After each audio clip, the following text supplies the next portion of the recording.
In this video, I'm going to show you how you can take your lighting from this to this.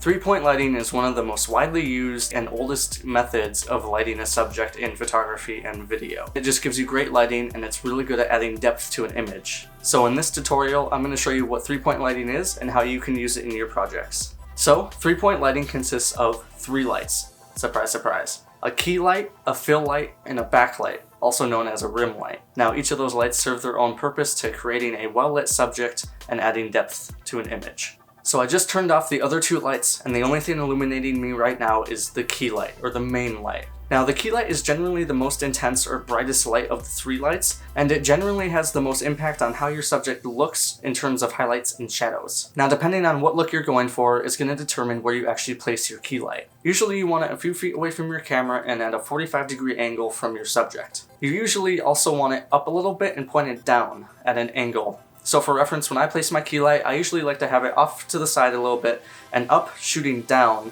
so that I get something called Rembrandt lighting. Now, Rembrandt lighting is basically just a method of lighting where you're shooting down with the light and you get this little bit of a triangle of a highlight around the darker side of the face, right underneath the eye. I do this because I think that looks the best and it works really well with the other lights that we're about to go into. So now I'm just using the key light and the fill light to light me. Now, the purpose of the fill light is to basically just fill in some of the shadows that appear from your key light on the face. So basically it's just going to be lighting up my face a little bit more so you're not losing detail in the shadows on my face. Now, just like the key light, you can also adjust the fill light to get the look that you're going for. Now, one little tip I have for the fill light is you don't want to make it too bright, otherwise it will really flatten out the face and just give you an overall even lighting, which if you're going for depth in an image, you don't want. So for example, if you're going for a much moodier look, you can really dim down the fill light so it's not filling up as much of the shadows in the face. Just like this. Because as you can see, the shadows on my face are a lot darker than what they were before. So I have the light turned way down. In fact, it's only on about a 10% brightness. So it's only filling in a little bit of the shadows, but it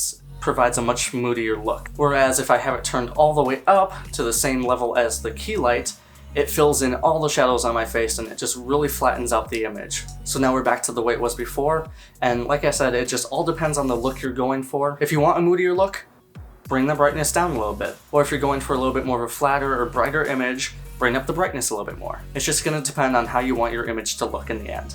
Now, with your fill light, you actually don't have to use a light as your fill light. In the past I've done this, and I know a lot of other people who do it. You can actually just use a bounce board to bounce the light from your key light onto your subject's face, so it kind of fills in the shadows a little bit. So you can actually get away with just having two lights in a three-point lighting setup by just using a bounce board to bounce your key light. And that leaves us with the backlight. So now we're using the backlight too for the full three-point lighting setup. So now the purpose of the backlight is to basically pull your subject away from the background. It helps add a highlight next to a shadow, which is going to add depth to your image, because as you can see, my background is pretty dark, so adding a little bit of a highlight around the rim of my head here is going to really help pull me away from the background. Because the best way to add depth to an image is to have a shadow next to a highlight, and then so on and so forth. So if you were to go across my face, you have a highlight over here, then you have a shadow, and then you have another highlight again thanks to that backlight, and then you have a shadow again with the background. And when you do that, it's going to add the most depth to your image, and it gives it a very good look. Now when you're placing your backlight, you want it on the same side as your fill light, and behind your subject shooting towards the back of their head.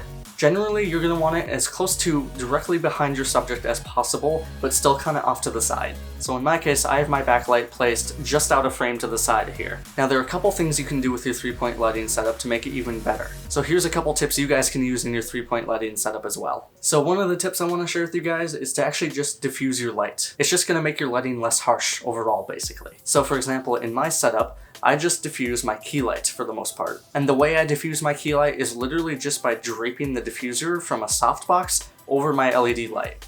And that's it. If you're looking for a really cheap way to actually diffuse your light, you can actually just set up a shower curtain right in front of your light and shoot the light at it, and that will do a really good job at diffusing your light. Another tip I quickly want to share is to actually use practical lights in your lighting setup. So a practical light is basically just a light that you can see inside the frame. So in this shot right here, I actually don't have any practical lights. But if you were to use a practical light, it can actually make the image a whole lot more interesting, and it can really make your background less boring. Practical lights could be anything from a studio light to basically just a desk lamp you have set up somewhere. Another really cool use of practical lights I've seen is to actually use fairy lights in the background, and that looks really cool on camera. But anyways, that's going to do it for this video. Thank you guys so much for watching. If you found this video helpful, be sure to leave a like down below, and if you're interested in any of the stuff I used to make this video, I'll have links in the description below. But thank you guys so much for watching, and I'll see you guys in the next video.